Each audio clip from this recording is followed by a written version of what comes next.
Joel Embiid, not going to be your NBA MVP this season. That's reportedly going to be Nikola Jokic.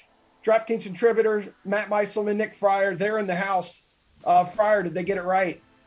Yeah, I mean, I think they did. With what goes on in the regular season, I do think they got it right. I think the push that we saw from Nikola Jokic throughout the entire season, with no Jamal Murray there at all, as much as I respect what Embiid did in the first half of the season, in the early portion of the season, it's just that Nikola Jokic just turned out to be a little bit better and needed to carry his team more. And as much as I still think the Eastern Conference has gotten a lot better over the years and is deeper, and I like those 4 teams more in the East right now that are left, I do think that the Western Conference is still just a slight bit tougher.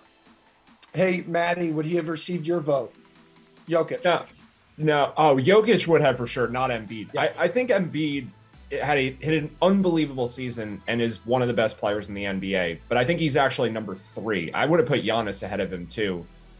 Maybe close between those two guys, but to me, Jokic was always the clear best player in the league. And everyone defines MVP differently, but if we're talking about who was the best, it's Jokic. We're talking about who played the best, and then also who elevated their team the most. I think Jokic wins in all of those categories. So it really, the Embiid argument was just a first half of season argument, and by the second half of the year, it was pretty clear, at least to me, that Jokic had pulled way ahead of him, and I think it ended up being clear to the voters too. Yeah, I mean, you can't undersell too the impact that Embiid has had on this series against the Heat too, Matt. But looking at him like big picture, maybe it's just been average numbers that he's been putting up, but the dude does have like a broken face. James Harden, though, turned back the clock yesterday. Like, was he the reason like Philly won that thing and was able to even up the series? The reason is Embiid, and it's not just Embiid, it's that he's not DeAndre Jordan. Like, the difference between Embiid and who would have been playing instead is just so enormous. And part of what was the concern for the Sixers the first 2 games is that the Heat were doing a great job of doubling James Harden. And with Embiid on the floor, they can't do that anymore. So yes, Harden has played a lot better, but I don't think there's any way he would have been able to play this well without Embiid there. The synergy between those 2 guys clearly is a big deal. So Embiid maybe isn't putting up the huge numbers that we've come to expect, but the defense has been just massive. They wouldn't be winning the series without it, or at least they wouldn't be tied right now without it. And I don't think Harden would be able to be nearly this efficient without having Embiid there. So everyone's playing better, but it all started with Embiid returning to the lineup.